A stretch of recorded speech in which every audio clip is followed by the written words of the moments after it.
चलें अब आ जाते हैं हम वो अपना सॉल्ट वाला पार्ट जो रह गया था उसको कंटिन्यू करते हैं। ठीक है, लास्ट टाइम हमने ये ऑक्साइड्स तक कंप्लीट कर लिया था, आज मैं रिकॉर्डिंग अपलोड कर दूंगा।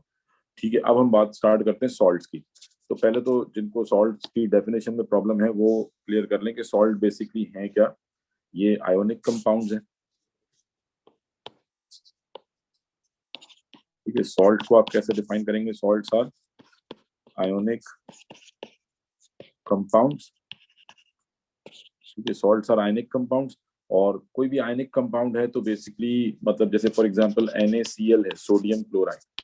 तो अब हर आयनिक कंपाउंड जो है इसमें आपको इसमें एक कैटाइनिक पार्ट होगा, जैसे सोडियम के ऊपर प्लस चार्ज है, और एनाइनिक पार्ट होगा, Cl पे नेगेटिव चार्ज है। तो आयनिक कंपाउंड्स जो हैं ये बेसिकली मतलब कैटाइनिक और एनाइनिक पार्ट मौजूद होगा इसके अंदर। ठीक है, तो सॉल्ट्स जो हैं दे आर आयनिक कंपाउंड्स, ये आयनिक इन नेचर है। तो ये मतलब they form when a metal combines with a non metal. और सॉल्ट को आप डिफाइन कैसे करेंगे, व्हाट इज सॉल्ट? अब इसको दो तरह से डिफाइन किया जा सकता है। एक तो सिंपल डेफिनेशन क्या है कि when an acid reacts with the base the compound we get is called salt. और मोस्ट जो आपके लिए ज्यादा जो बेहतर डेफिनेशन है दैट इज के compound which forms compound which forms when the hydrogen of an acid is replaced by a metal or ammonium ion. ठीक है जी, a compound which forms when the hydrogen of an acid is replaced by a metal और ammonium ion. ठीक है, मतलब कोई भी आपके पास acid है, अगर आप किसी भी एसिड में से उसका हाइड्रोजन रिमूव करके, लेट्स से हमारे पास HCl है, so when the hydrogen of an acid is replaced by a metal और अमोनियम आयन, तो जो कंपाउंड आपको मिलेगा that compound is known as salt. ये सॉल्ट कहलाते हैं। जैसे H2SO4 एसिड है, इसमें से आप हाइड्रोजन रिप्लेस करके कोई भी मेटल लगा दें, लेट्स से कॉपर सल्फेट बना दिए CuSO4, तो नाउ दिस इज सॉल्ट। ठीक है, तो ये सिंपल डेफिनेशन है सॉल्ट की कि when the hydrogen of an acid is replaced by metal और अमोनियम आयन, किसी भी एसिड में से हाइड्रोजन को रिप्लेस करके उसकी जगह पे आपने मेटल या अमोनियम आयन अगर लगा दिया, तो ये कंपाउंड क्या कहलाएंगे? Those are known as salt. ये सॉल्ट कहलाएंगे। ये सिंपल सॉल्ट की डेफिनेशन है। या फिर आप सिंपल कह सकते हैं कि the compound which we get when an acid reacts with the base, तो जो कंपाउंड आपको मिलेंगे दैट इज सॉल्ट। ये आयनिक कंपाउंड्स हैं, ये सॉल्ट्स कहलाएंगे। ठीक है, अच्छा अब जैसे मैंने भी आपसे कहा कि सॉल्ट जो है इसमें दो पार्ट हैं, कैटाइनिक पार्ट है और एनाइनिक पार्ट है। जैसे सोडियम क्लोराइड, तो किसी भी सॉल्ट का जो एनाइनिक पार्ट होगा, जैसे ये नेगेटिव पार्ट है, कि किसी भी सॉल्ट का जो नेगेटिव पार्ट होगा, जो एनाइनिक पार्ट होगा, दिस कम्स फ्रॉम एसिड। ये कहां से आता है? This comes from acid. The anionic part of the salt comes from acid, and the cationic part, this comes from base. ठीक है, ये बेस से आएगा। तो ये जो सिंपल ध्यान में रखें कि किसी भी सॉल्ट में, लेट सपोज हम कोई और एग्जांपल लेते हैं, मैग्नीशियम ब्रोमाइड।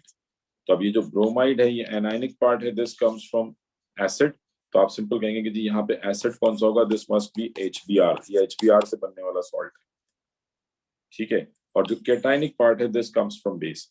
सिमिलरली मैं कहूँगी जी if we have copper two sulphate, तो अब इसमें एनाइनिक पार्ट क्या है? सल्फेट। दैट मींस के एसिड यहाँ पे ये किस एसिड से बना होगा? It must be sulphuric acid. ठीक है, ये कॉपर टू सल्फेट जो है is a salt which is made from sulfuric acid. Similarly, let's say if we have potassium nitrate, and if I ask कि जी ये किस एसिड से बनने वाला सॉल्ट है? पोटेशियम नाइट्रेट जो है ये किस एसिड से बना होगा? तो आप उसके लिए इसका एनाइन देखेंगे, और यहाँ पे एनाइन क्या है? नाइट्रेट। तो अब आपने सिंपल सोचना है कि which acid contains nitrate ion, so that would be nitric acid. Nitric acid, so potassium nitrate is made. तो मतलब जस्ट सिंपल आपने अगर ये देखना है कि जो भी आपके पास सॉल्ट है that particular salt is made from which acid, तो आप उसके लिए सॉल्ट का एनाइन देखेंगे। The A9 of the salt, the A9 of salt will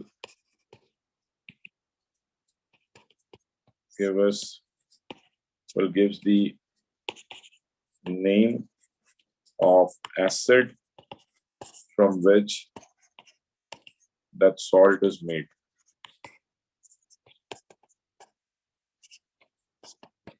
ठीक है जी, the anion of salt will give the name of acid from which that salt is made. जी, ये बात क्लियर है सबको? इसमें कोई कंफ्यूजन?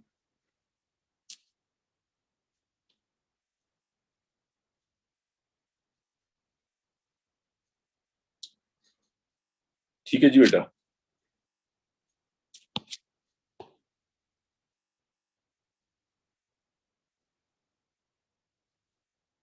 जी, मॉक पेपर भी बेटा सेंड कर दूंगा। अच्छा, अब उसके बाद देखिए, ये तो आपने सिंपल सॉल्ट को डिफाइन कर दिया। ठीक है, एक और चीज जो आप, जी बेटा, अच्छा देखिए, ये तो हमने सिंपल सॉल्ट्स को डिफाइन कर लिया। अब सॉल्ट्स के बारे में एक और चीज जो मतलब मेन जो हमने डिस्कस की, जो हमारा सिलेबस डिस्कस करते नहीं है, या अब ये डायरेक्ट सिलेबस के पॉइंट्स हैं। ठीक है, प्रिपरेशन ऑफ सॉल्ट। अब इसमें सिलेबस के पॉइंट्स क्या हैं, आपको सिंपली क्या पढ़ना है यहाँ पे, यानी ये तो आपने सॉल्ट को डिफाइन कर लिया।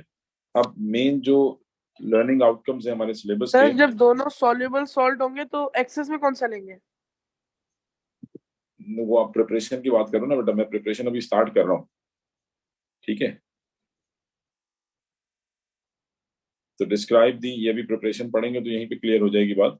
डिस्क्राइब दी, अब पहला पॉइंट क्या है, ये अब डायरेक्ट सिलेबस के आउट पॉइंट्स हैं आपके, जो कि सिलेबस में मेंशन है, तो हम वहीं से बात स्टार्ट कर रहे हैं कि describe the preparation, separation and purification of soluble salts.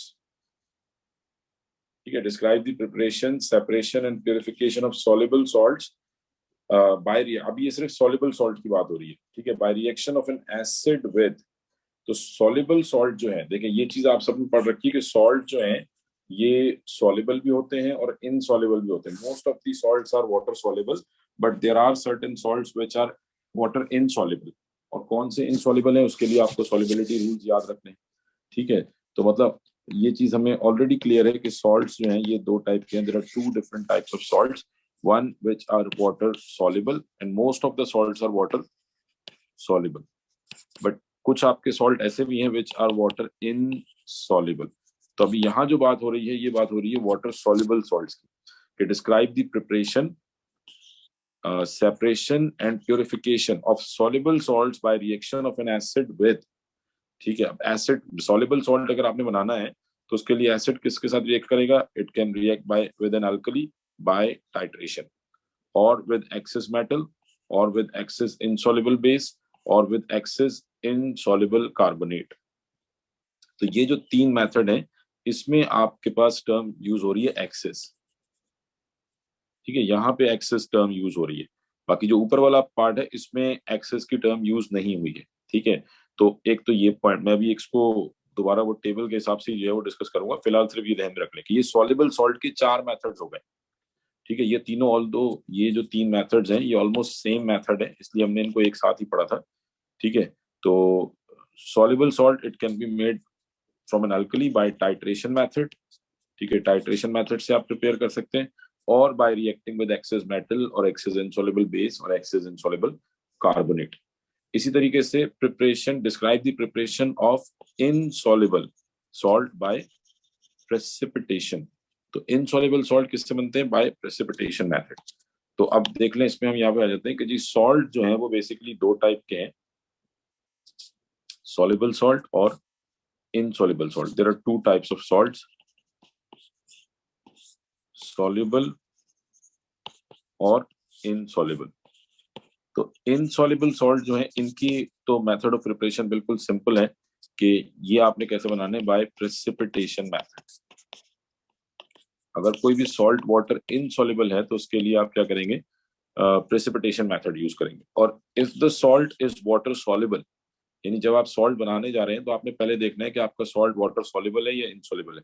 तो if the salt is water soluble, then फिर आप नेक्स्ट क्या देखेंगे कि जो आपका सॉल्ट है इसमें कैटाइन कौन सा है। ठीक है, if the cation present is, if the cation is from group 1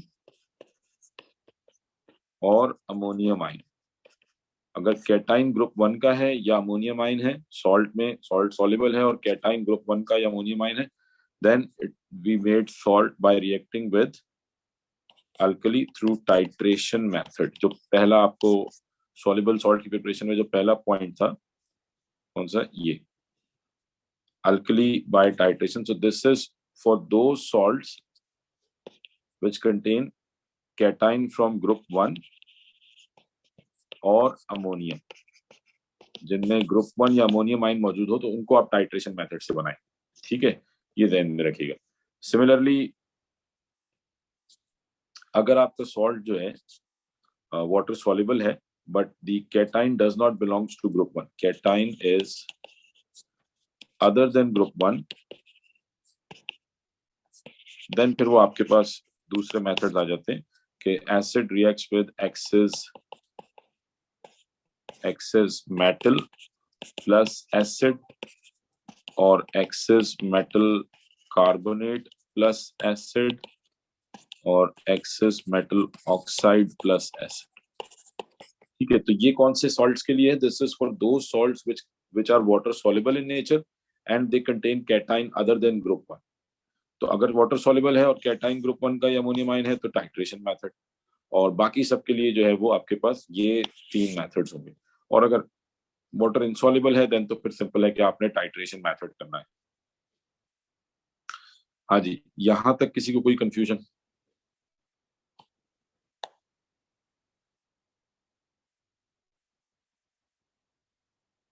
NaCl तो वाइट, NaCl बेटा वाटर सॉल्युबल सॉल्ट है ना, वाटर सॉल्युबल की पीपीटी नहीं होती, पीपीटी सिर्फ इनसॉल्युबल की होती है, ये ध्यान में रखिएगा।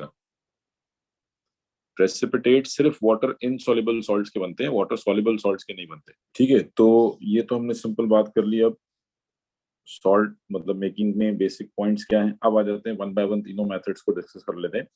ठीक है, तो सबसे पहले आ जाते हैं हमारे पास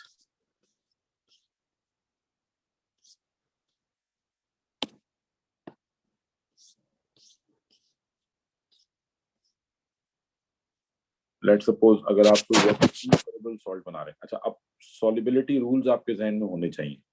ठीक है, तो वो भी एक दफा देख लें।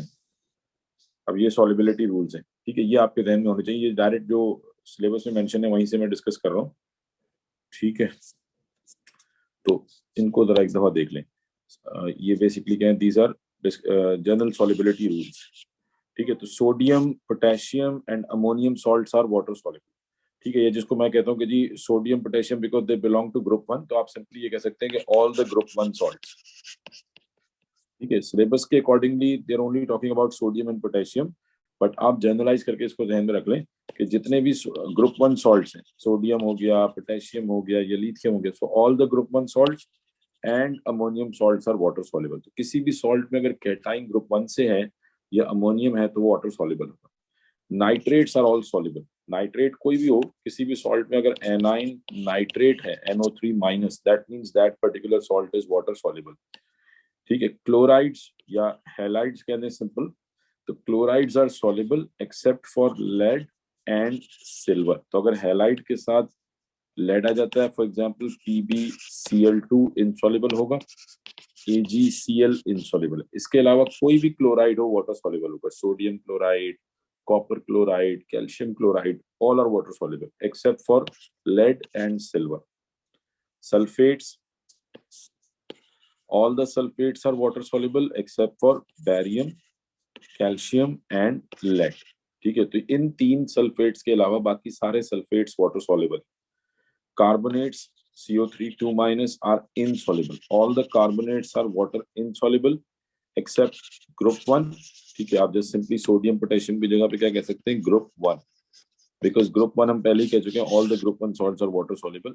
सो ग्रुप 1 एंड अमोनियम, ग्रुप 1 और अमोनियम कार्बोनेट के अलावा जितने भी कार्बोनेट हैं, लेट सपोज आपसे कहा जाए सोडियम कार्बोनेट सॉल्युबल इनसॉल्युबल, तो सॉल्युबल बिकॉज ग्रुप 1 है। ठीक है जी, magnesium carbonate, now this does not belongs to group 1, so therefore magnesium carbonate would be insoluble, so all the carbonates are insoluble.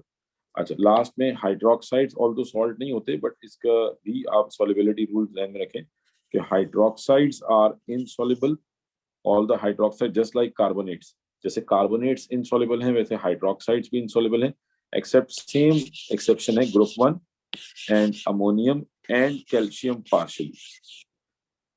ठीक है जी। तो ये हाइड्रोक्साइड्स की सॉलिबिलिटी के रूल हो गए। तो ये कुछ सॉलिबिलिटी रूल्स हैं जो आपको ध्यान में रखने हैं। अगर अभी तक याद नहीं है तो बेहतर है कि इसको याद कर लें। ये बहुत जरूरी है, ये आपको याद होने चाहिए कि कौन से सॉल्ट वाटर सॉल्युबल है और कौन से सॉल्ट वाटर इनसॉल्युबल। तो अब लेट सपोज पहले हम वाटर इनसॉल्युबल सॉल्ट की प्रिपरेशन की बात कर लेते हैं। अच्छा बेटा, अब मैं डायरेक्ट पास्ट पेपर के क्वेश्चन जो है वो डिस्कस कर लेता हूँ। ठीक है, जैसे लेट सपोज ये क्वेश्चन है कि describe the preparation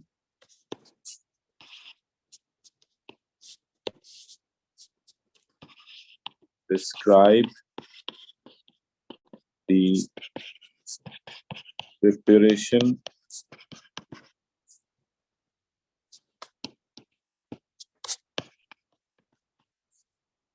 of a pure dry sample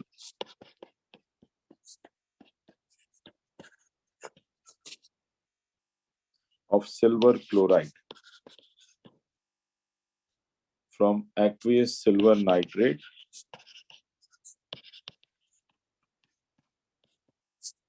and dilute hydrochloric acid। ठीक है जी। तो अब क्वेश्चन क्या है कि डिस्क्राइब दी प्रिपरेशन, आपने प्रिपरेशन को डिस्क्राइब करना है of a pure dry sample of, किसकी प्रिपरेशन है, सिल्वर क्लोराइड की, from aqueous silver nitrate and dilute hydrochloric acid. अब देखें, आपने सॉल्ट प्रिपेयर करना है, कौन सा सॉल्ट, सिल्वर क्लोराइड। अब सबसे पहले तो आप देखेंगे सिल्वर क्लोराइड सॉल्युबल है या इनसॉल्युबल है। तो अब इसमें क्योंकि Cl आ रहा है और Cl की सॉल्युबिलिटी के रूल्स हमने पढ़े हैं कि all the chlorides are soluble except silver and lead. तो सिल्वर और लेड के अलावा जितने भी ये सब सॉल्युबल हैं, तो that means silver chloride would be insoluble, ये पानी में डिसॉल्व नहीं होगा। ठीक है, AgCl is an insoluble salt. So that means के मेथड ऑफ प्रिपरेशन क्या है यहाँ पे, प्रेसिपिटेशन मेथड। ठीक है, ये जो सॉल्ट बनेगा ये प्रेसिपिटेशन मेथड से बनेगा। और जब भी आप कोई सॉल्ट प्रेसिपिटेशन मेथड से बनाएंगे तो उसके लिए प्रेसिपिटेशन जो है ये सिंपली क्या मतलब, कौन से सॉल्युबल, कौन से सॉल्ट्स के लिए, to prepare insoluble salt. ठीक है, तो यहाँ पे आपको इनसॉल्युबल सॉल्ट बनाना है, कौन सा, सिल्वर क्लोराइड। तो इसके लिए आप प्रेसिपिटेशन मेथड करेंगे और प्रेसिपिटेशन मेथड में हमेशा क्या होगा कि we would take two soluble compounds. ठीक है, आप दो सॉल्युबल कंपाउंड लेंगे। जैसे यहाँ पे इन्होंने दे दिया आपको एक्वस सिल्वर नाइट्रेट, ये कह रहे हैं कि जी किससे बनाना है, सिल्वर नाइट्रेट AgNO3। मैं सिर्फ समझाने के लिए क्वेश्चन लिख रहा हूँ, AgNO3 एक्वस, और इसकी स्टेट बता दीजिए, plus dilute hydrochloric acid. Acid तो सारे ही वाटर सॉल्युबल होते हैं। तो अब यहाँ पे दो वाटर सॉल्युबल सब्सटेंस के दरमियान रिएक्शन है। और प्रेसिपिटेशन रिएक्शन में हमेशा, यानी जब भी आप कोई सॉल्ट प्रेसिपिटेशन से बनाने जाएंगे तो उसमें क्या होगा, डबल डिस्प्लेसमेंट होगी। रिएक्शन में डबल डिस्प्लेसमेंट होगी, यानी कंपाउंड ए का कैटाइन कंपाउंड बी के एनाइन के साथ ज्वाइन हो जाएगा, कंपाउंड बी का कैटाइन कंपाउंड ए के एनाइन के साथ कंबाइन हो जाएगा। तो for to make sure soluble two, जी बेटा, भाई जी ये कब बोले। होगा?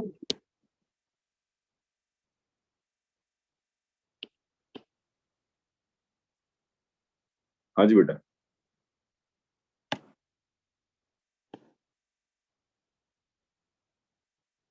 समझा नहीं मैं क्या कह रहा हूँ।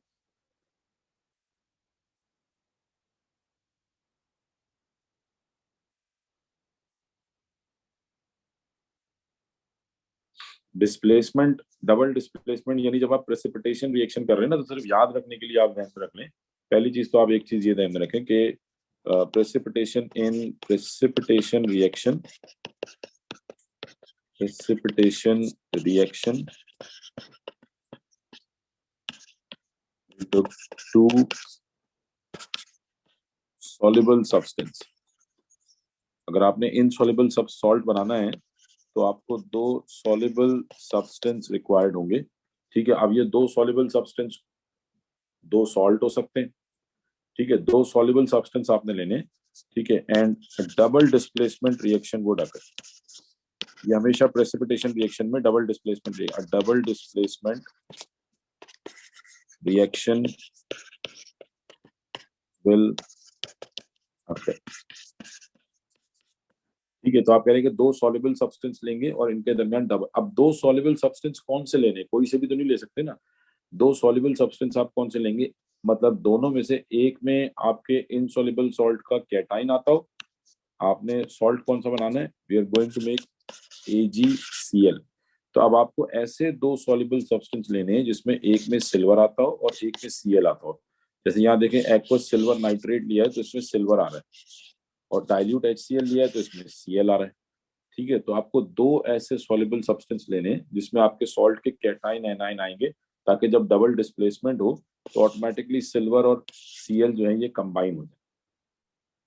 ठीक है, तो जब भी प्रेसिपिटेशन रिएक्शन होगा, व्हेनेवर प्रेसिपिटेशन रिएक्शन अकर्स और व्हेनेवर आप कोई इनसॉल्युबल सॉल्ट बनाएंगे तो आपको दो सॉल्युबल सब्सटेंस रिक्वायर्ड होंगे। Now those two soluble substance they could be two soluble salt, या एक सॉल्ट और एक एसिड, जैसे यहाँ पे इन्होंने दे दिया कि एक सॉल्ट दे दिया एक एसिड दे दिया। ठीक है, अब होगा क्या, डबल डिस्प्लेसमेंट रिएक्शन होगा। दोबारा लिख देता हूँ मैं यहाँ पे कि AgNO3 aqueous will react with HCl aqueous। तो अब क्या होगा, डबल डिस्प्लेसमेंट रिएक्शन, प्रेसिपिटेशन में हमेशा डबल डिस्प्लेसमेंट रिएक्शन होगा, तो we get AgCl which is solid plus HNO3 which is water soluble। Nitric acid acid सारे वाटर सॉल्युबल हैं। जी, यहां तक बात क्लियर हो गई। अब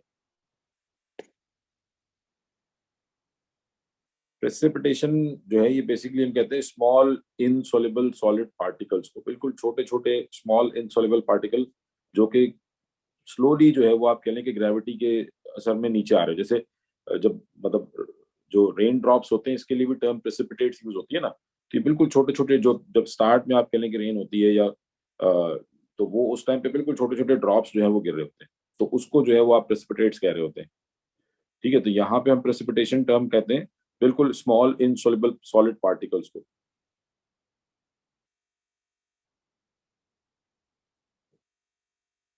बेटा सॉल्ट की रिक्वायरमेंट या आपको सॉलिड फॉर्म में बनाना है ना। क्वेश्चन देखें, क्वेश्चन क्या है, pure dry sample of AgCl। तो अब प्योर ड्राई सैंपल का मतलब क्या है, आपको सॉलिड बनाना है। समझ आ रही बात।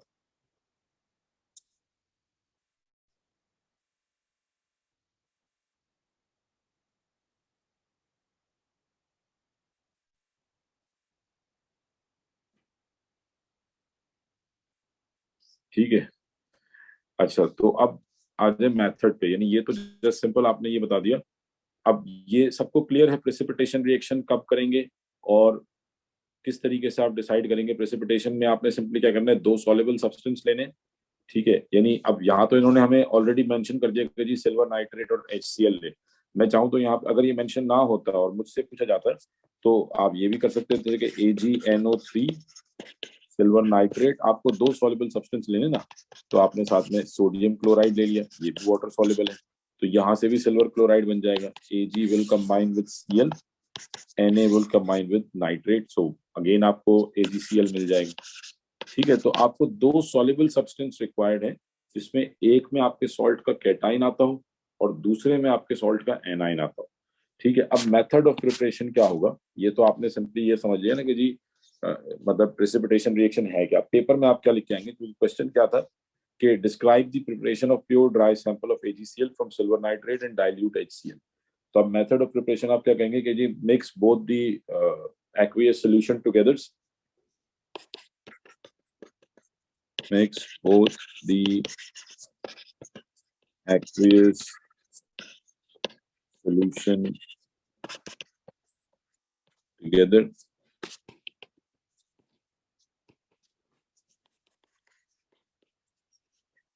ठीक है, दोनों एक्वस सॉल्यूशंस जो है ये आपने मिक्स कर दिए, and once precipitates stop forming,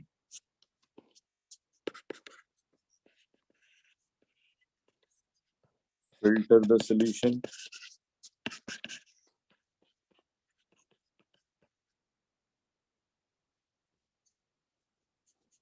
to collect the filtrate, to collect the residue। अब देखें हुआ क्या कि आपने एक बीकर लिया सिंपल। ठीक है, इसमें आपने दोनों जो एक्वस सॉल्यूशन थे वो मिक्स कर दिए। लेट्स सपोज ये आपके पास एक्वस सिल्वर नाइट्रेट ठीक है, दिस इज AgNO3 और इसी में हमने HCl ऐड कर दिया, तो let's say this is hydrochloric acid. तो आपने दोनों सॉल्युबल सब्सटेंस को मिक्स किया और यहाँ पे कोई हीट देने की जरूरत नहीं होती, ठीक है। प्रेसिपिटेशन जो है ये रूम टेम्परेचर पे हो जाती है, कोई हीट देने की जरूरत नहीं है। दोनों सॉल्ट दो या दोनों सॉल्युबल सब्सटेंस जब रिएक्ट करेंगे तो इनके आयंस जब कंबाइन होंगे तो आपको जो इनसॉल्युबल सॉलिड है वो मिलना शुरू हो जाएगा। तो लेट सपोज यहाँ पे we start getting insoluble solid which is silver chloride, तो AgCl के PPT बनना शुरू हो जाएंगे, ठीक है, as a small insoluble particle बनना शुरू हो जाएंगे। जैसे ही आप मिक्स करेंगे, स्टिर करेंगे, ये PPTs बनना शुरू हो जाएंगे, ठीक है। तो हम कह रहे हैं कि वंस प्रेसिपिटेट्स स्टॉप फॉर्मिंग, जब आपको लगे कि जी अब मजीद PPT नहीं बन रही, ठीक है, रिएक्शन कंप्लीट हो गया, तो फिल्टर द सोल्यूशन। अब याद रखिएगा इसमें कोई हीट नहीं देनी, कुछ नहीं करना, बस सिर्फ मिक्स करना है और प्रेसिपिटेशन स्टार्ट हो जाएगी। Filter the solution to collect the residue, residue collect करेंगे। रेजिड्यू क्या है आपका? इनसॉल्युबल सॉल्ट, यानी जब आप इसको फिल्टर करेंगे तो ये जो PPTs हैं AgCl के, ये एज अ रेजिड्यू कलेक्ट हो जाएंगे। To collect the residue which is AgCl solid, ठीक है, ये कलेक्ट कर लेंगे। उसके बाद जब आपने इसको, कि हमें जो सॉल्ट बनाना है दैट इज प्योर ड्राई, ठीक है, तो अब इसको जो है प्योरीफाई करेंगे और प्योरीफाई करने के लिए आप इसको वॉश करेंगे। वॉश द रेसिड्यू और वॉश द प्रेसिपिटेट्स, कुछ भी लिखें, wash the residue with distilled water, wash the residue with distilled water and dry with filter paper, ठीक है। Wash the residue with distilled water and dry with, क्योंकि आपको dry sample required था, dry salt required, dry with filter paper. और आप ये भी कह सकते हैं कि place it in oven to dry, ठीक है, एंड प्लेस इट इन, यानी वॉश करने के बाद इसको ओवन में रख देंगे, इन ओवन टू ड्राई, ठीक है जी। और बस ये आपका सॉल्ट बन गया। यानी प्रेसिपिटेशन मेथड बहुत सिंपल है, जस्ट सिंपल आपने दोनों सॉल्ट्स को मिक्स किया, PPTs बनना बंद होंगे, उसको फिल्टर करके सेपरेट करेंगे। आपने जस्ट सिंपली एक कॉनिकल फ्लास्क ले लिया, ठीक है, इस पे आपने फनेल लगा के ये फिल्टर पेपर आ गया और जो भी आपका सॉल्ट का सोल्यूशन है वो आपने इसमें से पास किया, तो जो आपके प्रेसिपिटेट्स हैं वो यहाँ कलेक्ट होना शुरू हो जाएंगे, ये रेसिड्यू। इसको वॉश करेंगे और ड्राई करेंगे और सॉल्ट आपका बन चुका है जी। क्लियर है बेटा? प्रेसिपिटेशन मेथड में किसी को कोई कंफ्यूजन नहीं? बेटा प्रेसिपिटेशन में आपको रिएक्टिविटी देखने की जरूरत नहीं है, ये याद रखिएगा। प्रेसिपिटेशन में रिएक्टिविटी देखने की जरूरत नहीं है, ठीक है। आप डायरेक्ट, ये मतलब दो सॉल्युबल सॉल्ट्स का रिएक्शन है, तो आप डायरेक्ट रिएक्शन स्टार्ट कर सकते हैं, रिएक्टिविटी इस पे नहीं देखेंगे।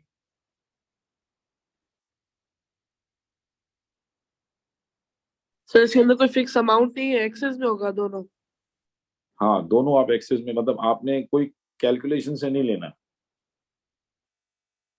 ठीक है। मतलब हम यहाँ पे कोई कैलकुलेशन से नहीं ले रहे कि किसको एक्सेस में लेना है, किसको एक्सेस में नहीं लेना।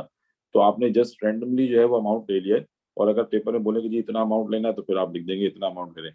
बाकी यहाँ पे एज सच कोई फर्क नहीं पड़ता कि आप किसी को भी एक्सेस में ले लें तो रिएक्शन हो जाएगा।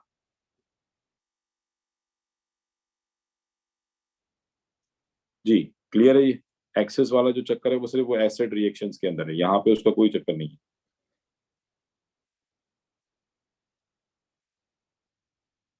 ठीक है, चलें, तो ये तो हमने बात कर ली प्रेसिपिटेशन रिएक्शन यानी प्रिपरेशन ऑफ इनसॉल्युबल सॉल्ट। अब आ जाए preparation of soluble salts.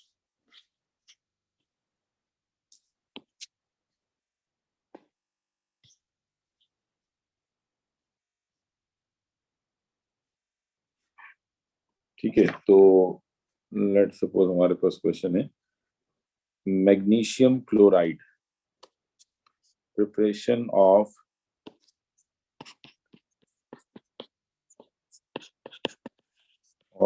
magnesium chloride MgCl2। अब magnesium chloride is a water soluble salt. कहा कैसे पता लग रहा है? बिकॉज इसमें Cl है all the chlorides are water soluble except for silver and lead, but here Cl is connected to magnesium, that means it is a soluble salt.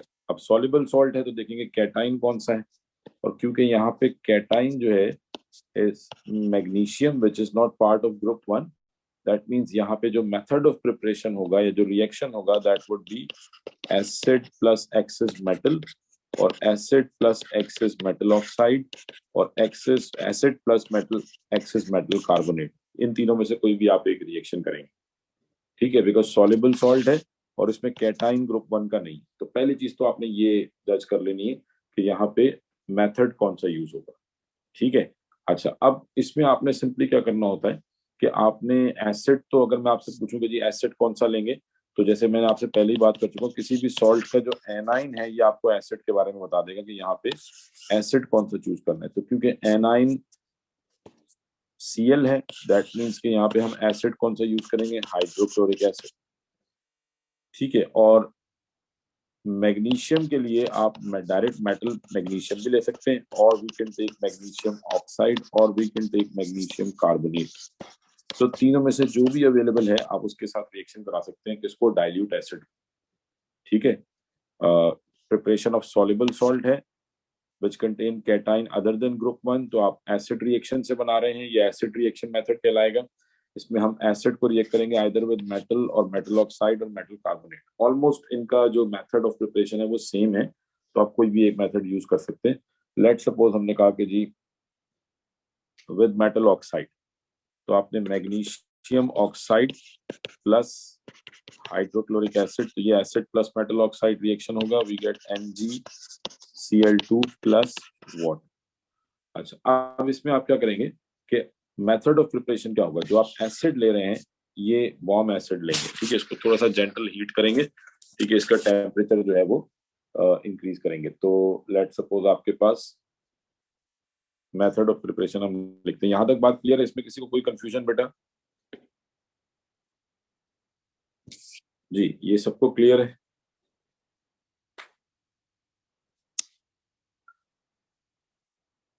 ठीक है, तो अब मेथड ऑफ प्रिपरेशन क्या होगा कि आप एसिड जो है ये लिमिटिंग रिएजेंट है और मेटल ऑक्साइड जो है ये एक्सेस में होगा,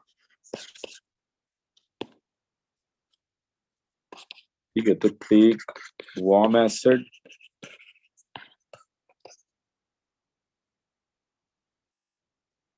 इन बीकर, ठीक है, आपने बीकर में जो है वो वार्म एसिड ले लिया,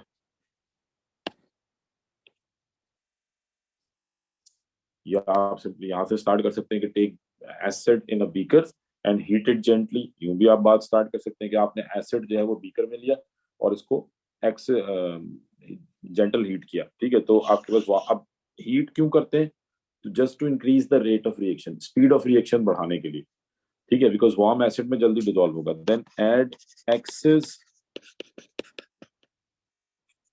मैग्नीशियम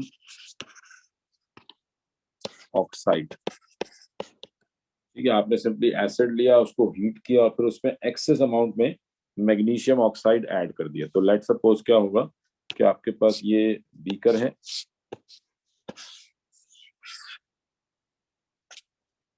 ठीक है, इसमें आपने एसिड ले लिया, लेट्स से ये एसिड है और इसमें आपने एक्सेस मैग्नीशियम ऑक्साइड ऐड करना है, ठीक है, जो कि वाटर इनसॉल्युबल है, so we get excess magnesium oxide. तो ये एक्सेस मैग्नीशियम ऑक्साइड आपने पाउडर फॉर्म में ये इसमें ऐड कर दिया और इसको फिर इसको स्लाइटली स्टर करेंगे। तो take warm acid in a beaker, add excess magnesium oxide, once the magnesium oxide stops। अच्छा, एक चीज ध्यान में रखिएगा बेटा कि ये जो आप मेटल या मेटल ऑक्साइड या मेटल कार्बोनेट जो आप यूज करेंगे, either we are using metal और we are using metal oxide और we are using metal carbonate, all of them are water insoluble.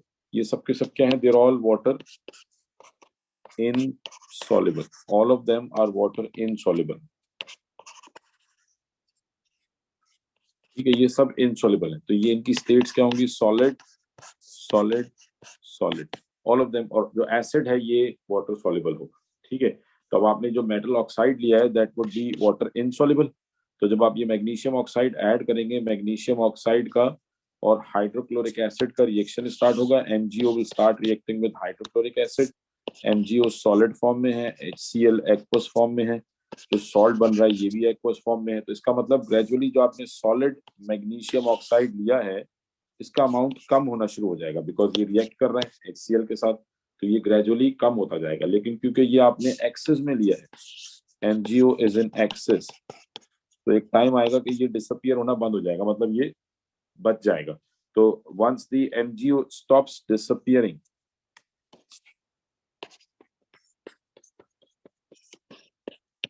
जब आपको लगे कि जी अब मैग्नीशियम ऑक्साइड जो है लेट से ये कम होते होते, सपोज ये कम होता जा रहा है और ये इतना रह गया, तो अब आप कहेंगे जी मजीद डिसअपियर नहीं हो रहा। So once the magnesium oxide stop disappearing that means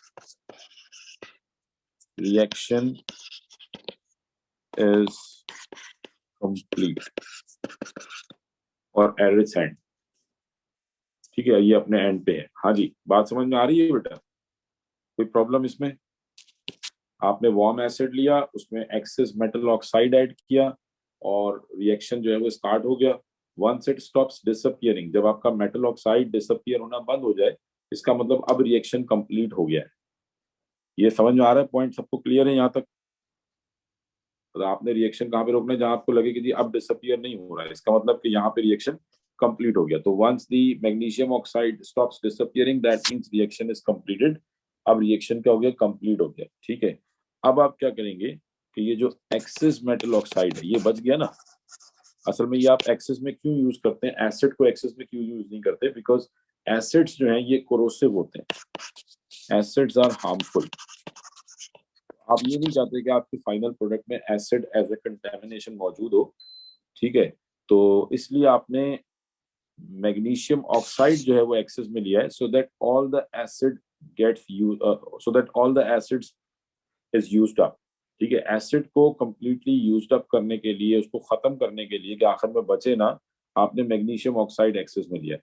तो once the magnesium oxide stops disappearing that means reaction is complete. Filter the solution,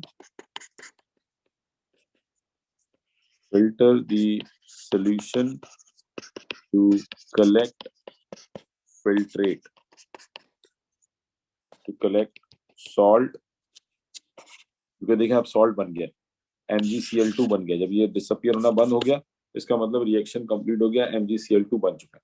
तो filter the solution to collect salt, ठीक है। आप इसको फिल्टर करके सोल्यूशन सॉल्ट को collect करेंगे। Filter the solution to collect salt as filtrate, because जब आप फिल्ट्रेशन करेंगे तो जो इनसॉल्युबल मेटल ऑक्साइड है ये तो फिल्टर पेपर में रुक जाएगा, MgCl2 पास हो जाएगा, ठीक है। तो filter the solution to collect the salt as filtrate. अब ये आपका सॉल्ट बन गया है, आपको एक्वस सॉल्यूशन मिल गया किसका? मैग्नीशियम क्लोराइड का।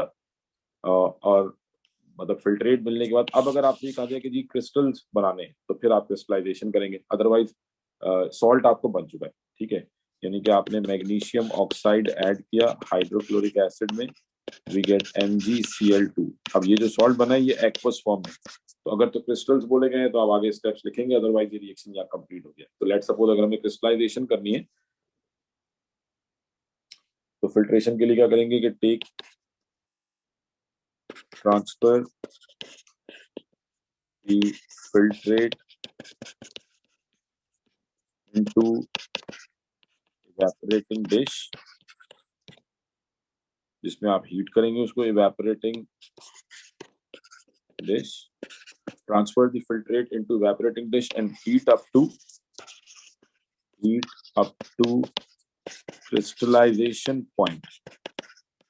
हीट करेंगे अप टू क्रिस्टलाइजेशन पॉइंट, ठीक है। आपने जो आपका फिल्ट्रेट है उसको आपने इवेपोरेटिंग डिश में लिया, ठीक है, और लेट से ये फिल्ट्रेट था, इसको हीट करेंगे, ठीक है, इसको हीट करेंगे, ठीक है। अब आपने क्रिस्टल्स बनाने तो heat up to crystallization. Crystallization point simply क्या होता है कि आपका जो वाटर है ये इवेपोरेट करता रहेगा, तो ग्रेजुअली जो इसमें सॉल्ट का अमाउंट है वो बढ़ता जाएगा, उसकी परसेंटेज बढ़ेगी। तो जब ये 1/3 रह जाए ऑलमोस्ट, जब आपको लगे कि जी अब ये अराउंड 1/3 रह गया डिसअपियर होते होते, तो इसका मतलब पॉइंट ऑफ क्रिस्टलाइजेशन आ चुका होगा। तो filter the solution, transfer the filtrate into evaporating dish and heat up to crystallization point. इसको क्रिस्टलाइजेशन पॉइंट तक हीट करेंगे, ठीक है। और once the crystallization point is reached, यानी जब ये 1/3 रह गया, तो then stop heating the solution.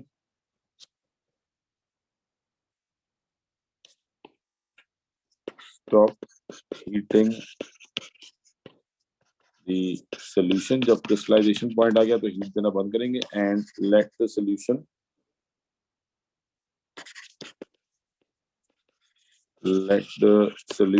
cools down. ठीक है, आपने जिसको हीट किया था वाटर इवेपोरेट होता गया, ठीक है। तो वंस क्रिस्टलाइजेशन पॉइंट आ गया, उस टाइम पे हीट देना बंद करेंगे। और अब इसको ठंडा होने के लिए आप मतलब इसको इसका टेम्परेचर जो है, late the solution cools down, ठीक है। तो ये आहिस्ता आहिस्ता इसका टेम्परेचर जो है ये गिरेगा, ठीक है। और जैसे जैसे टेम्परेचर कम होता जाएगा तो आपको बीकर में क्रिस्टल्स या इवेपोरेटिंग डिश में क्रिस्टल्स बनते हुए नजर आना शुरू हो जाएंगे। तो अलाउड टू क्रिस्टलाइज कह दें या allowed to cool down as the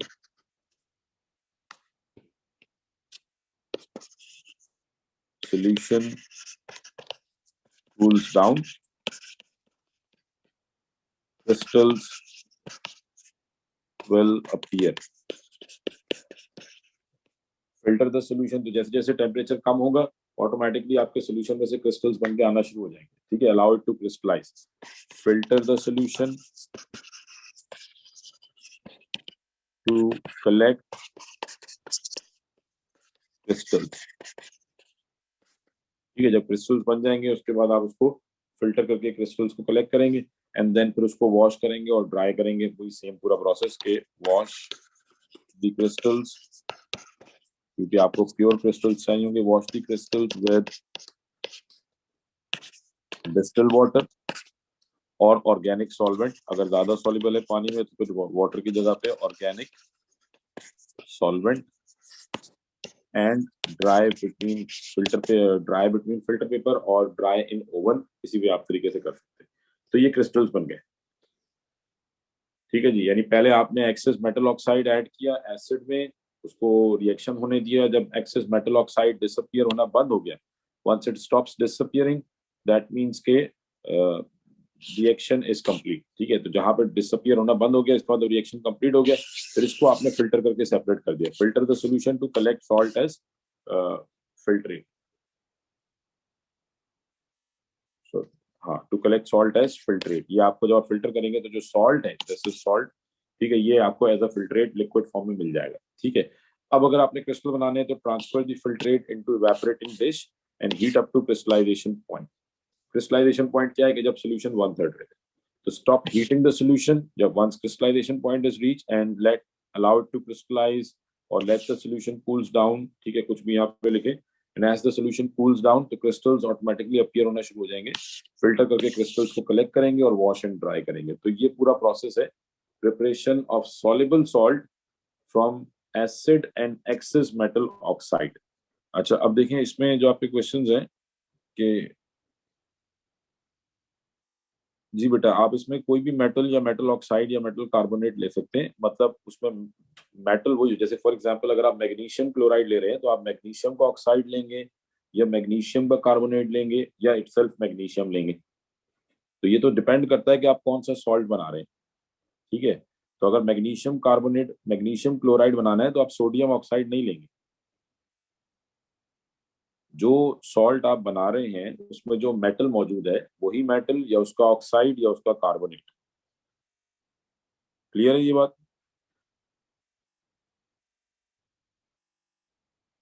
soluble salts के रिएक्शन में जो आप मेटल लेंगे या मेटल ऑक्साइड लेंगे या मेटल कार्बोनेट लेंगे वो एक्सेस में होगा।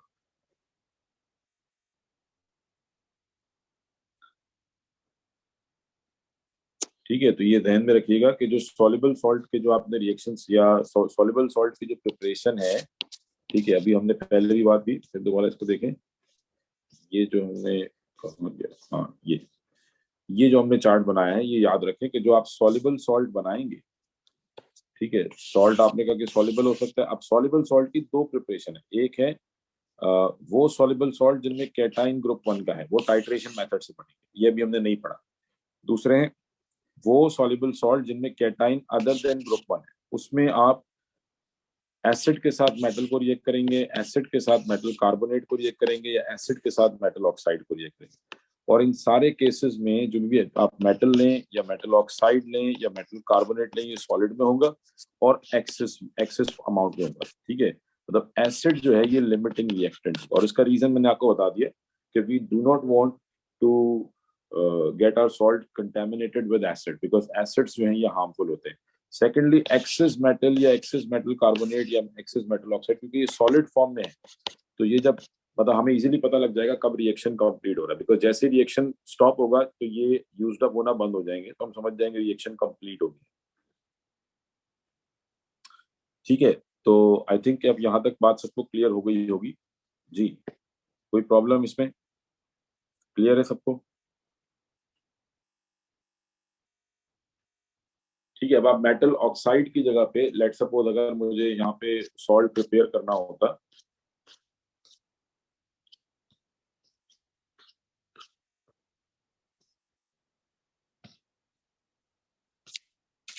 ठीक है, अब लेट से हम कुछ एग्जांपल्स लेते हैं। सपोज अगर आपको सॉल्ट प्रिपेयर करना है, कौन सा, लेट्स से इतिहास के जी आपने सॉल्ट प्रिपेयर करना है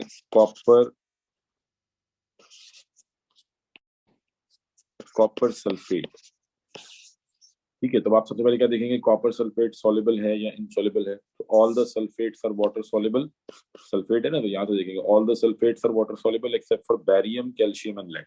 तो क्योंकि ये कॉपर 2 सल्फेट है, that means it would be soluble salt. But जो कैटाइन है does not belongs to group 1, तो इसका मतलब ये टाइट्रेशन मेथड से नहीं होगा, this would be from acid plus. अच्छा, अब यहाँ पे आप एसिड कौन सा लेंगे जी, एसिड कौन सा लेंगे, उसके लिए हमने कहा था कि जो सॉल्ट का एनाइन है ये आपको एसिड के बारे में बताएगा, तो दैट मींस कि we have to take sulphuric acid. और इसको किसके साथ रिएक्ट कराएंगे, we can react it with metal और मेटल ऑक्साइड और metal carbonate which would be in excess form and in solid state.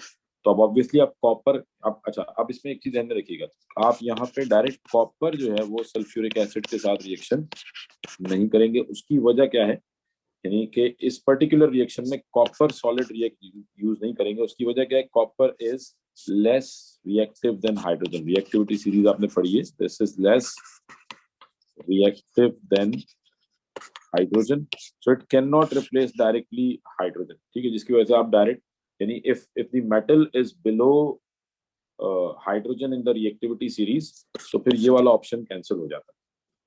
Then फिर आपके पास या तो मेटल ऑक्साइड या मेटल कार्बोनेट, इन दोनों में से कोई एक, बिकॉज जितना लेस रिएक्टिव मेटल होगा उसका कंपाउंड उतना रिएक्टिव होगा। तो कॉपर डायरेक्टली एसिड के साथ रिएक्शन नहीं कर सकता, कॉपर प्लस सल्फ्यूरिक एसिड कोई रिएक्शन नहीं है, बट कॉपर ऑक्साइड और कॉपर कार्बोनेट जो है they can react with H2SO4, तो यहाँ से आपको कॉपर 2 सल्फेट मिल जाए, ठीक है। तो जस्ट सिंपल ये ध्यान रखिएगा कि if the metal is below hydrogen in the reactivity series, तो हम डायरेक्ट मेटल के साथ रिएक्शन नहीं करेंगे, ठीक है। अच्छा, ऐसे ही लेट सपोज अगर मुझे सॉल्ट प्रिपेयर करना है कैल्शियम कार्बोनेट, तो बताएं इसमें मेथड ऑफ प्रिपरेशन कौन सा होगा। कैल्शियम कार्बोनेट प्रिपेयर करना है तो ये किस मेथड से प्रिपेयर होगा, कैल्शियम कार्बोनेट प्रिपेयर करना है, which method will be used.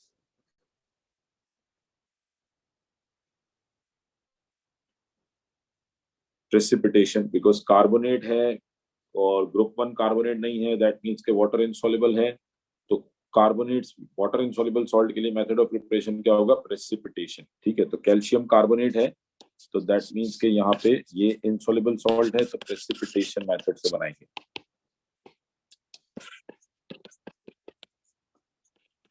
Precipitation method, ठीक है।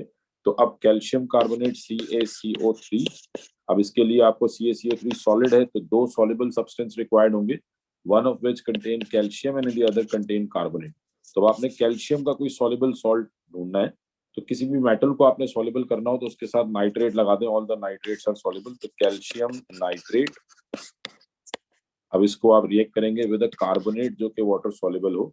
तो लेट्स से ग्रुप 1 कार्बोनेट्स सारे सॉल्युबल हैं, तो आपने सोडियम कार्बोनेट ले लिया, सोडियम कार्बोनेट, ठीक है। तो ये डायरेक्ट अब कौन सा रिएक्शन होगा, double displacement reaction, calcium will react with carbonate, sodium will combine with nitrate, so we get calcium carbonate solid plus sodium nitrate, ठीक है। तो ये इस तरह से आप डिसाइड करेंगे। समझ आ रही बेटा बात, क्लियर है ये? हाँ जी, ये दोनों मेथड सबको क्लियर हो गए हैं, प्रेसिपिटेशन मेथड और preparation of soluble salt which do not contain cation from group 1, ठीक है। अच्छा, अब आ जाते हैं लास्ट में टाइट्रेशन मेथड।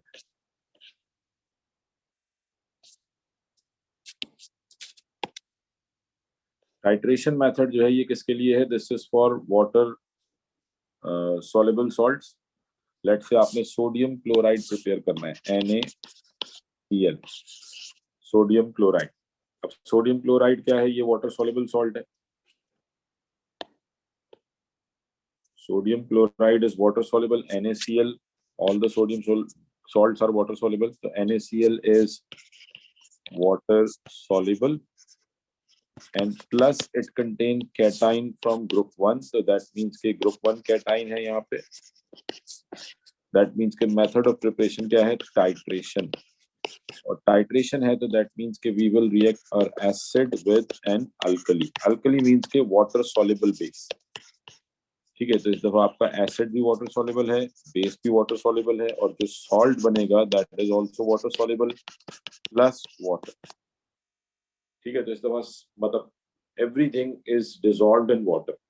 तो अब आपने सोडियम क्लोराइड बनाना है, तो उसके लिए एसिड कौन सा लेंगे, ऑब्वियसली Cl मौजूद है, तो एसिड कौन सा होगा, हाइड्रोक्लोरिक एसिड प्लस अल्कली। ये आपको कहाँ से पता लगेगा, मेटल देखेंगे, मेटल सोडियम है, तो सोडियम है तो अल्कली क्या लेनी होगी, सोडियम हाइड्रोक्साइड, ठीक है। तो we get sodium chloride plus water, ठीक है। अब क्योंकि इसमें HCl भी वाटर सॉल्युबल है, NaOH भी वाटर सॉल्युबल है, NaCl भी वाटर सॉल्युबल है और वाटर लिक्विड है। तो अब टाइट्रेशन मेथड में आपको क्या करना है, यहाँ प्रॉब्लम क्या है कि आपके पास मतलब दोनों चीजें वाटर सॉल्युबल है, तो कोई भी चीज सॉलिड फॉर्म में नहीं है तो हमें ये पता नहीं रहेगा कि रिएक्शन कब कंप्लीट होगा, बिकॉज सॉलिड फॉर्म में जैसे आपने लास्ट टाइम देखा कि आपने मेटल ऑक्साइड सॉलिड ले लिया और जब वो डिसॉल्व होना बंद हुआ तो आप समझ गए कि रिएक्शन कंप्लीट हो गया। अब प्रॉब्लम क्या है, ये भी वाटर सॉल्युबल है, ये भी सॉल्युबल है, ये भी कलरलेस है, ये भी कलरलेस है, तो जब सॉल्ट बनेगा तो आपको पता ही नहीं लगेगा। तो इसलिए हमें फिर टाइट्रेशन मेथड करना पड़ता है, ठीक है। और टाइट्रेशन मेथड के लिए आप क्या करेंगे कि आपने एपरेटस यूज करना है, आपने सिंपली एक फ्लास्क लेना है, ठीक है। ये सबका पड़ा हुआ मेथड है, लेट से ये फ्लास्क है, ठीक है। और दूसरा जो सब्सटेंस है वो आप किसमें लेंगे, ब्यूरेट,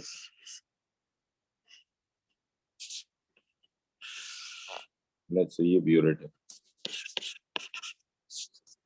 ठीक है। तो सपोज हमने कह दिया कि टेक सोडियम हाइड्रोक्साइड इन, एक चीज आपने लेट से मैं NaOH जो है ये फ्लास्क में ले लेता हूँ और HCl जो है ये ब्यूरेट में, one of them must be in burette, the other one would be in flask. और जो भी चीज आप फ्लास्क में ऐड करेंगे उसके साथ क्या ऐड करेंगे, इंडिकेटर ऐड करेंगे, ठीक है। इंडिकेटर क्या होते हैं, ये केमिकल्स होते हैं, पहले ही पढ़ चुके हैं हम लास्ट क्लास के अंदर। तो इंडिकेटर्स क्या करेंगे, ये इंडिकेट करेंगे जब आप यानी आप एसिड इसमें ऐड करेंगे तो जिस पॉइंट पे सॉल्ट बनेगा वहां पे कलर चेंज आ जाएगा और हम समझ जाएंगे कि सॉल्ट बना है, ठीक है। तो सिंपली स्टेप्स क्या हो जाएंगे, add let's say 25 cm cube of NaOH in conical flask to pipette, ठीक है। पिपेट के थ्रू जो है वो कॉनिकल फ्लास्क में आपने 25 cm क्यूब NaOH ऐड कर दिया, ठीक है। Add few drops of indicator, few drops of suitable indicator which could be either methyl orange और thymol phthalene और litmus जो लास्ट टाइम हमने बात की थी, ठीक है। ये आपने कर दिया। उसके बाद fill the burette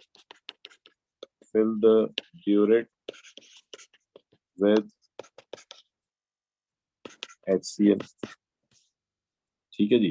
तो अब आपके पास यहाँ पे ब्यूरेट में क्या आ चुका है, लेट से यहाँ पे आपने HCl फिल कर दिया, हाइड्रोक्लोरिक एसिड, और फ्लास्क में this is HCl and this is NaOH plus indicator. ठीक है जी। उसके बाद ऐड एसिड टू अल्कली। अब आप एसिड जो है वो ऐड करना शुरू करेंगे किसमें, अल्कली में। ऐड एसिड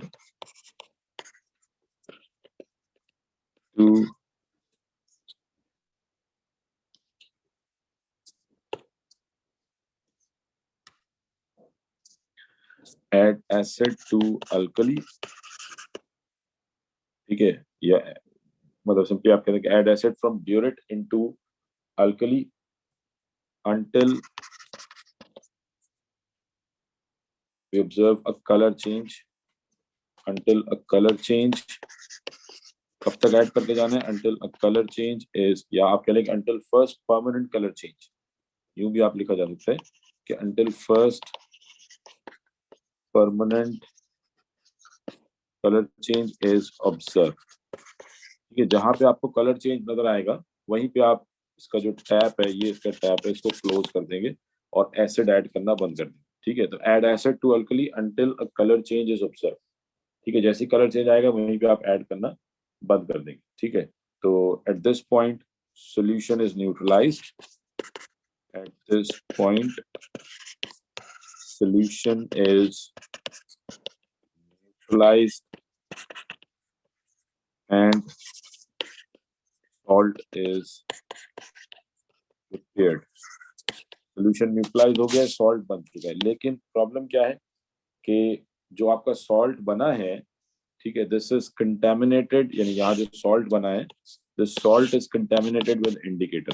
तो इंडिकेटर ऐड करने का मकसद क्या था, ताकि पता लगे कि कितना एसिड आपने ऐड किया है। तो लेट सपोज NaOH तो आपने लिया था 25 cm³ और HCl लग गया, लेट से हम इसको कहते हैं कि ये जब कलर चेंज आया तो ये कम होते होते इतना रह गया।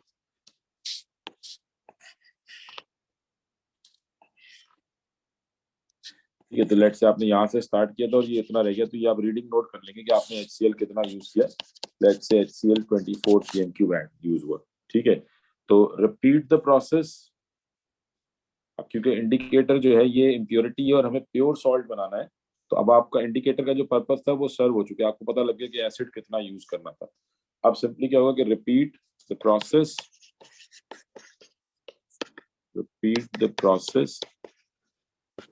this time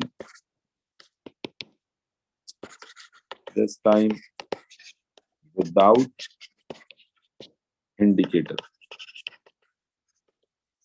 ठीक है, इंडिकेटर के बगैर प्रोसेस रिपीट करेंगे। Add directly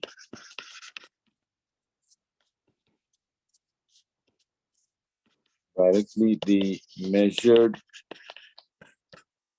volume of acid into 25 ml of NaOH। Direct आपने ऐड कर, ठीक है जी। और डायरेक्ट ऐड करने के बाद, यानी अब आपको रिपीट करने की जरूरत नहीं है, कॉनिकल फ्लास्क अलग से लेने की जरूरत नहीं है, ब्यूरेट लेने की जरूरत नहीं है, जस्ट डायरेक्ट आप बीकर लेंगे, इसमें आपने 25 cm³ ऑफ NaOH ऐड किया और फिर पिछले एक्सपेरिमेंट से जो आपने HCl नोट किया है कि ये कितना यूज हुआ था, वो अमाउंट डायरेक्ट आपने इसमें ऐड कर दिया तो सॉल्ट बन जाएगा। ठीक है, सॉल्ट बन जाएगा और ये जस्ट आपका प्रोसेस जो है वो कंप्लीट हो जाएगा, यहाँ तक कि आपका सॉल्ट बन गया, ये एक्वस फॉर्म में। अब अगर क्रिस्टल बनाने हैं तो वही क्रिस्टलाइजेशन के स्टेप्स जो है वो आप रिपीट कर देंगे कि ट्रांसफर करेंगे इवेपोरेटिंग डिश में, हीट करेंगे अप टू सैचुरेशन पॉइंट और crystallisation point and allowed to cool down.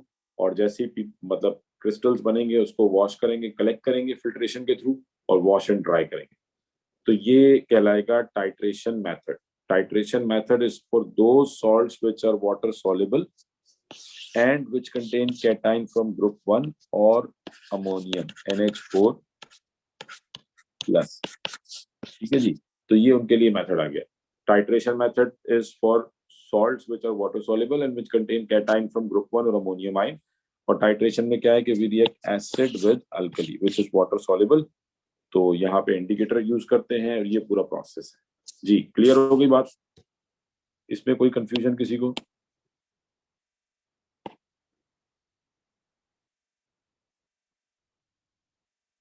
जी वो मतलब आप कोई भी इंडिकेटर अगर आप मेंशन नहीं है तो नाम लिखने की भी जरूरत नहीं है, जैसे डायरेक्ट आप लिख देंगे ऐड सूटेबल इंडिकेटर, ये काफी होगा। ठीक है, और ऐड कोल, हाँ आप ये भी कर सकते हैं कि बजाय प्रोसेस रिपीट करने के आप चारकोल ऐड कर दें, वो सारा जो इंडिकेटर का कलर है वो एब्जॉर्ब कर लेते हैं। हाँ जी, आईने की क्वेश्चन में लिख देता हूँ। जी HCl भी ले सकते हैं आप, दोनों में से एक चीज आप ब्यूरेट में लेंगे, एक फ्लास्क में लेंगे, तो वो जो मर्जी आप ऐड कर दें, HCl जो है उसमें ले लें। तो ये मेन पॉइंट्स ही हैं बेटा। ठीक है, इसी तरीके से आपने लिखना है, वो आप अपनी वर्डिंग में जैसे भी लिखें, बट ये कि स्टेप्स तो आपने ये फॉलो करने हैं। अच्छा आयनिक इक्वेशन देख लें एक दफा। ठीक है, अब ये क्योंकि न्यूट्रलाइजेशन है ये, तो इसकी तो आयनाइजेशन इक्वेशन बिल्कुल सिंपल है कि जो एसिड है, जब भी एसिड और बेस का आपने न्यूट्रलाइजेशन रिएक्शन लिखना है, एसिड और अल्कली का, ठीक है, तो इसमें तो हमेशा क्या होगा कि एसिड से H प्लस आयन आएंगे AQ, alkali will release OH minus and this gives H2O liquid.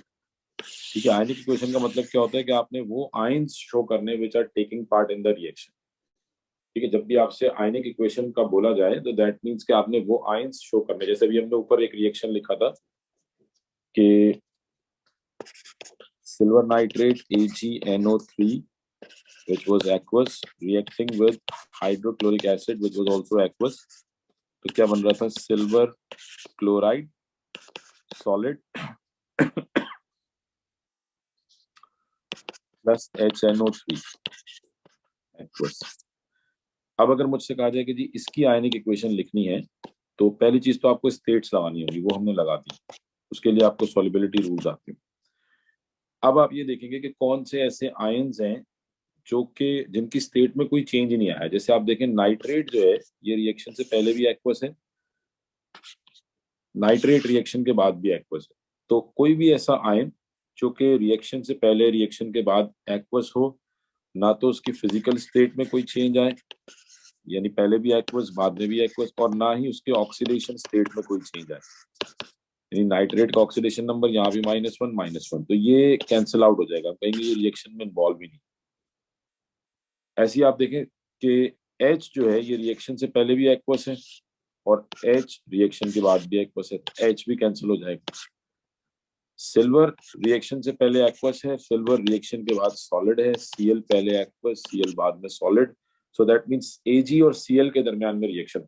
अब जब आप आयनिक इक्वेशन लिखेंगे तो उसका तरीका क्या है कि जो भी चीज एक्वस फॉर्म में है उसको आयंस में लिखना है, यानी सिल्वर क्योंकि यहाँ पे डिसॉल्व्ड है तो आप AgAQ नहीं लिखेंगे, ये गलत है। कोई भी चीज अगर डिसॉल्व्ड है पानी के अंदर तो इसका मतलब वो आयंस की फॉर्म में होगी, तो AgAQ plus silver ion reacting with similarly chloride ion Cl minus AQ, ये दोनों रिएक्ट कर रहे हैं, क्या बन रहा है AgCl सॉलिड, सॉलिड को या लिक्विड को या गैस को एज इट इज लिख देते हैं। So this is the ionic equation for this particular reaction. In this reaction, only silver ions are reacting with chloride ions to give AgCl. हाँ जी, समझ आई ये बात? बेटा इंडिकेटर से कलर को पिछली वाली क्लास में बताए थे, वो मैं आज रिकॉर्डिंग अपलोड कर दूंगा, उसमें देख लीजिएगा, ठीक है ना?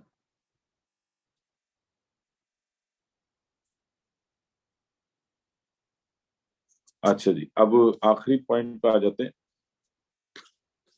ठीक है, देखें आपने सॉल्ट प्रिपरेशन हो गई कंप्लीट। अब सॉल्ट्स में और क्या पता होना चाहिए आपको? ठीक है, सॉल्ट प्रिपरेशन हमने कर ली। अच्छा एक दो पॉइंट्स ये और हैं, ये सिलेबस के पॉइंट्स हैं, ये भी देख लें एक दफा, ऑल्दो ये आपके पढ़े हुए हैं। Define a hydrated substance as a substance that is chemically combined with water and an anhydrous substance as a substance containing no water. जैसे वो हाइड्रेटेड कॉपर 2 सल्फेट होता है ना, CuSO4.5H2O, तो ये क्या है hydrated, that is chemically combined with water. ठीक है, तो यहाँ पे क्या है कि जो CuSO4 है दिस इज केमिकली कंबाइंड, ये डॉट का मतलब क्या है कि ये केमिकली कंबाइंड है, so this is hydrated salt. और जब आप इसको हीट करेंगे, लेट से इसको जब हीट करते हैं क्रिस्टल्स की फॉर्म में होते हैं, जब कॉपर टू सल्फेट क्रिस्टल की फॉर्म में होगा तो इस तरह से हाइड्रेटेड फॉर्म होगा। इसको हीट करेंगे तो वाटर जो है वो सेपरेट हो जाएगा और ये CuSO4 बन जाएगा। Now this is anhydrous salt. बस ये हाइड्रेटेड का और एनहाइड्रस का डिफरेंस ध्यान में रखना है। और लास्ट पॉइंट है, define the term water of crystallisation as the water molecules present in hydrate. यानी जो कॉपर टू सल्फेट में जो आपने क्रिस्टल बनाया, ये जो वाटर मॉलिक्यूल साथ लिखे हैं, this is water of crystallisation. ये फिक्स्ड होता है, यानी कॉपर टू सल्फेट का वाटर ऑफ क्रिस्टलाइजेशन फिक्स्ड है which is 5। Cobalt two chloride का वाटर ऑफ क्रिस्टलाइजेशन फिक्स्ड है विच इज 6। तो ये आपको सारे याद नहीं करने, बट ये याद रखिएगा कि ये वाटर ऑफ क्रिस्टलाइजेशन कहलाता है, the amount of water which is trapped in solid when it converts into crystal, तो वो वाटर ऑफ क्रिस्टलाइजेशन। इसके लिए हम टर्म क्या यूज करते हैं, this is water of crystallisation. तो जब आप हीट करते हैं किसी भी क्रिस्टलाइन सॉल्ट को, तो उसका जो वाटर ऑफ क्रिस्टलाइजेशन है वो लॉस हो जाता है, जैसे यहाँ हमने देखा इक्वेशन। और ये रिवर्सिबल रिएक्शन है, अगर आप इसमें दोबारा वाटर ऐड करेंगे तो ये फिर दोबारा इसमें कन्वर्ट हो जाएगा। ठीक है, तो ये लास्ट स्लाइड थी और ये चैप्टर हो गया कंप्लीट।